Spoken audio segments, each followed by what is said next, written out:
Hi, okay, this is a 24-hour readathon, and the footage that you're seeing is the Halloween party that I hosted the same weekend that I did this readathon, and it was fun. I was Wednesday Addams from the show, and I liked my makeup. I thought it looked good, so I'm going to toss it over to myself, who's going to give you the intro, Love ya! Hello friends, my name is Sive. This is my channel, Stories in Sive.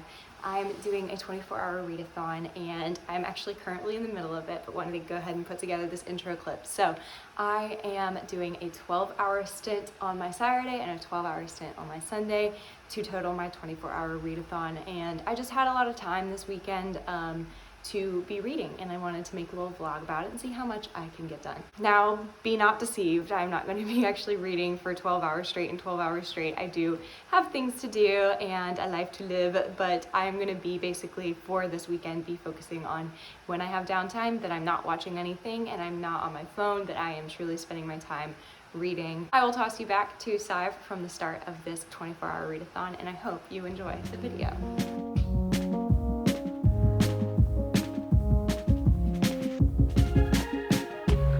We are up and at 'em and moving around now. It is around noon. We had a slow morning and we're just like cleaning up after the party. I did a little bit of reading, but I would like to have done more, but we still do have the whole rest of the day. And she's on gonna go out and find some food to eat and then get back to reading. Show us the bag. The bag is secured. The bag is secured. I need to get the mail. Okay. Chipotle, and I am getting distracted by football.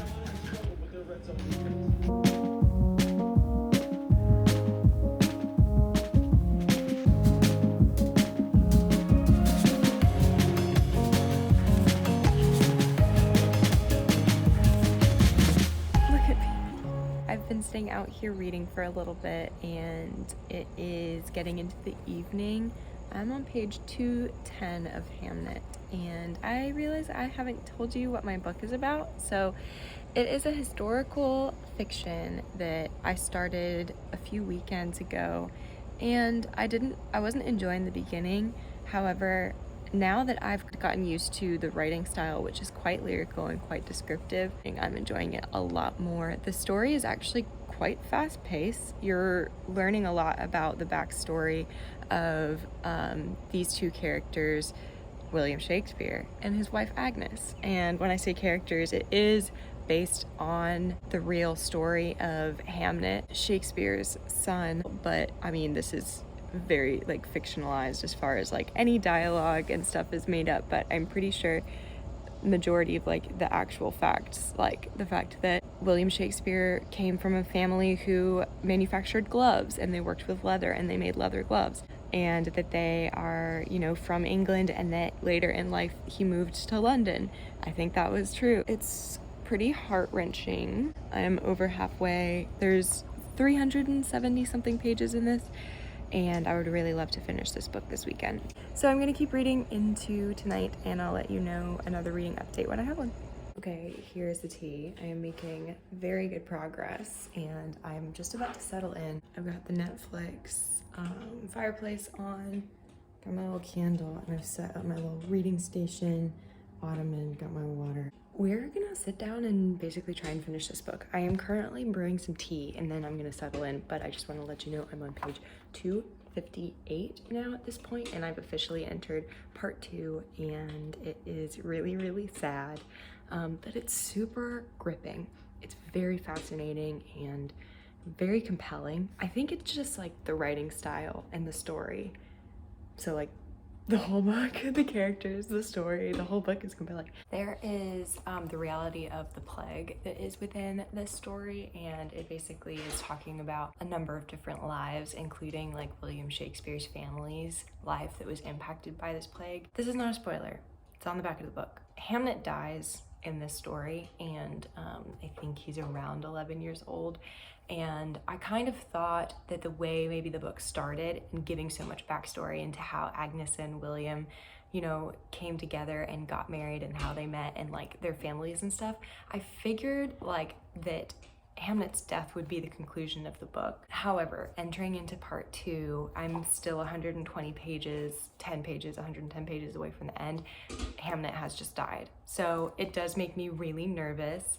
Essentially, whenever I've been actually picking this up and having time to fully immerse myself, I'm going through it really quickly. So with the idea that I have my whole evening free, I'm getting my tea, my water, I'm gonna be here on the couch with my candle, like I don't think that there will be a problem to finish this book tonight. Wish me luck. It's a little bit later, it's about 9:30, and clearly time has passed. So I took a shower because I finished Hamnet and just needed to collect my thoughts, you know? I wouldn't necessarily say that I'm satisfied by the ending. I like the ending. I like that William Shakespeare, being as, you know, prolific as he is and being like literally like the best-selling author of all time, other than like the Bible, I think his books are like the most published books. I like that this story is not about him. Like, it's about his family. I truly feel that his wife, Agnes, is the main character, but there's a number of different perspectives that happen because this isn't first-person narration. And because he didn't live with them for, you know, most of his kids' childhoods, which in itself is really sad, he's actually not that large of a part of the story. So I liked that about this book. Hamlet is a tragedy. Hamnet, like the story of this family and of this kid, like that's a tragedy as well. I am dissatisfied with the ending, but I'm not gonna let that taint my enjoyment of the story and appreciation for this book, because I definitely would recommend this to people who do read historical fiction or like very lyrical prose. It definitely pulled on the heartstrings. Let me just speak briefly about my dislike for historical fiction. So why would I pick up a historical fiction? I like to just readdress sometimes why I formed an opinion and push myself out of my comfort zone and just give myself a little challenge. And I think that this book is one step closer to dismantling that I think historical fictions are boring and slow. This was a really fast-paced book and it was incredibly engaging. I started this 24-hour readathon being on page like 160, and so I've read 200 pages of this today. I'm not counting out historical fiction. And also, if you have read this, can you let me know what you think of the ending? I want to know if it's like my attachment to the characters and if it's like validated, or if you guys kind of feel like there is no other way that this book could have been ended. There was a conversation and an apology and a misunderstanding that was a main theme in the third part of the book, so like the last 100 pages. It was kind of like the main third act conflict, and I don't feel that that got resolved between the two characters, and would have loved to see that. Those are my thoughts on this book. I really enjoyed it. I'm actually gonna rate this tomorrow because I am really not sure rating wise how I feel, because I just feel like I want to give it some time. So let me bring you over to my TBR cart at the moment.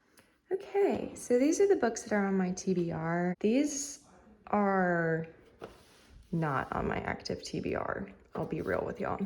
These are the ones that are like, okay, I want to read these soon. I feel like I'm in the mood for You Made a Fool of Death with Your Beauty, but it's really not like a Halloween read, and this is literally Halloween weekend. But I finished my other horror this month, so the only other horror that's on my TBR is this anthology. I read one story in it, so let's think about this one. And honestly, I could just read my like fun historical romance that I picked up for $2.60 by Tessa Dare, which is an author that I enjoy. And I've read another one of her trilogies. So let's grab these. I've decided to pick up Eyes, Guts, Throats, Bones. I read, like I said, the first story in this a few months ago. This is a book that I picked up over the summer. And I was not like super into the writing. I just found my All Good Books bookmark that I was looking for. I don't know, I think that the writing was just like a little denser than I was used to. and a little bit more lyrical, which maybe now means that's the perfect time to pick this back up to see if it would work for me, because of course I just read a more dense lyrical prose in Hamnet, so maybe this would be a good thing to try. It's also later in the evening. I feel like I can commit to reading one story in this and then reassessing where's my energy levels. Do I want to start my Tessa Dare book? We'll see. Okay, I just read one of the stories from Eyes, Guts, Throat, Bones, and it was called Flowers. The collection is meant to be like a horror speculative. That one was just speculative, no horror in it at all. Tonight I am really tired, so I am going to kick off to bed, and I will update you as I read tomorrow for the second half of my 24-hour readathon.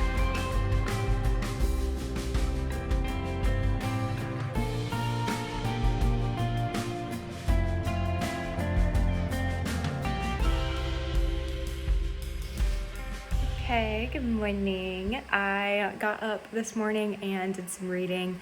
I read another story from Eyes, Guts, Throats, Bones, and then I also just went ahead and started Twice Tempted by a Rogue by Tessa Dare, because, you know, I feel like I might be in the mood today for my historical romance. I probably read, 40 or so pages this morning, but as you can see here, I'm about to get into some ironing. I've been folding laundry, and we just got back from church and we've had some lunch. So this afternoon is going into, full chore mode, hoping to still get some reading in either this afternoon or later this evening, and I will keep you posted if and when I do. Happy Sunday.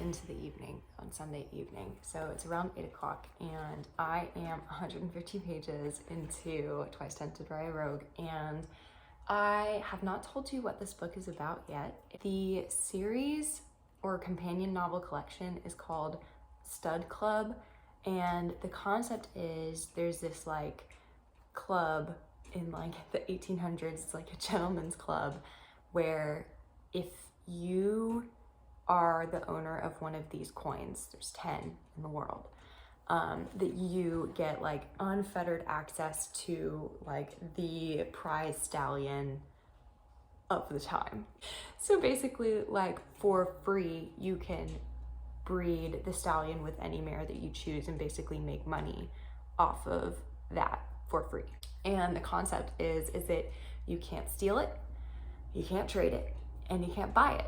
The only way that you can obtain one of these coins is if you win it in a game of chance. That's the concept around this club. My impression going in is that it would be like one of those like romance companion novels where it's like 3 friends in a friend group or 3 brothers and they're like, intermingling. These guys do not like each other. Like they're constantly in competition. The coin is changing hands. So whoever won the coin from the previous person, if that was your friend, now you hate the guy who owns the coin. Like it's a lot more antagonistic of a group than I thought. There's also a murder. So they're trying to find who killed this guy. And it is romance. It's heavy on the romance, but it's not just romance. Our main character is Lord Ashbury, and he, after 14 years of being away from basically the town that his father lorded over, after a tragedy, his whole family left. He entered the military.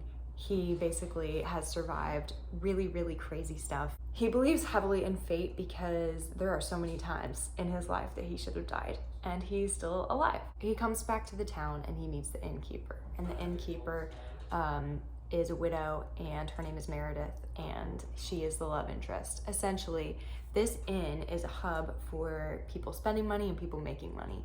So she employs people, she is an employer, and she has a few people underneath her. She brings in goods, she sells wares, she sells food, and basically there is an economy in the town because of this inn.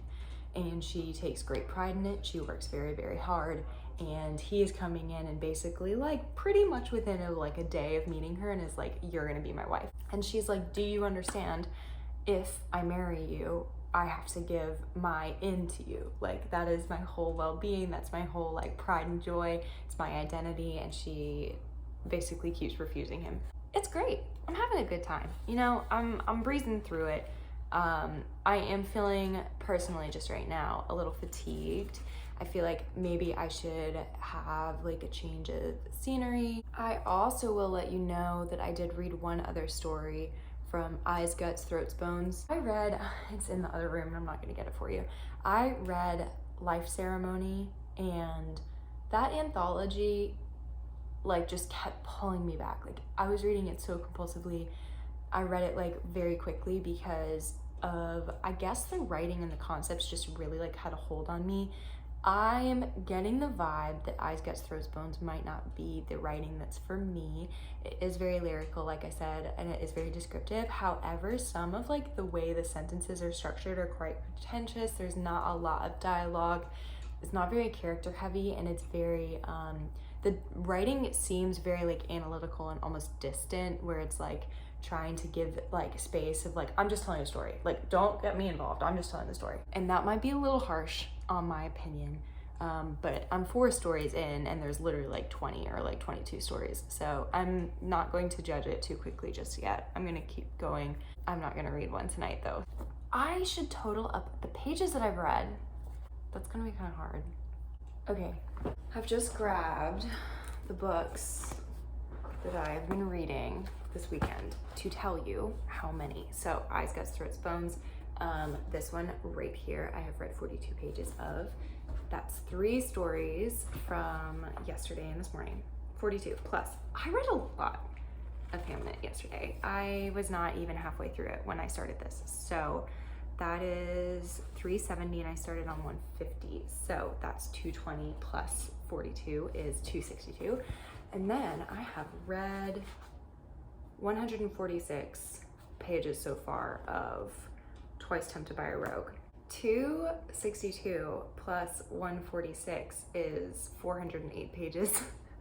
So I've read over 400 physical pages. I didn't tell you guys this because I was like kind of annoyed about it, but I forgot my headphones at work on Friday when I left, so I haven't listened to any audiobook pages. And when I do these sorts of challenges, I do count audiobook pages towards my page count. So I'm pretty impressed that I have read that amount of physical pages without any help from audiobooks, because like, you saw me ironing. Like, I could have been reading, you know, audiobook listening. Okay, I've got nothing else to say to you. Thank you for the break and thank you for listening for me. I feel like I kind of needed that mental break, so now I'm kind of ready to like get back into this. It's 8 o'clock. Do we think I can read to page 200 of this tonight? Take a gamble. Do not for 1 second judge me as I abandon my post on the couch with my book and wash my face and go to bed. Don't. For 1 second. And that, my friends, is how I'm wrapping up this vlog. Thank you so much for joining me as I attempted to read for 24 hours. Like you saw, I read over 400 pages in this 24-hour period, and I'm super happy about the progress that I made. So just to tally it all up, I started with Hamnet and finished this book during this video. I ended up giving this 4 stars, and it was an immaculate book. However, the slow start at the beginning as well as the unsatisfying ending contributed to it not being a 5-star. Then I moved on to Eyes, Guts, Throats, Bones by Moira Fowley, and I did get a few stories into this and I'm going to continue on. I did not finish this book. I'm enjoying it. It's not amazing in my opinion at the moment. And lastly, I picked up and got a little bit less than halfway through Twice Tempted by Rogue by Tessa Dare, which was just a really fun, you know, way to put the cherry on top of the weekend and dive into something a little different. So my friends, these are all of the books that I got to in this 24-hour readathon. I hope you enjoyed the video. If you like other bookish content like this, feel free to subscribe. I would love to have you. And other than that, have a great rest of your day. I will cheers you and see you in the next video.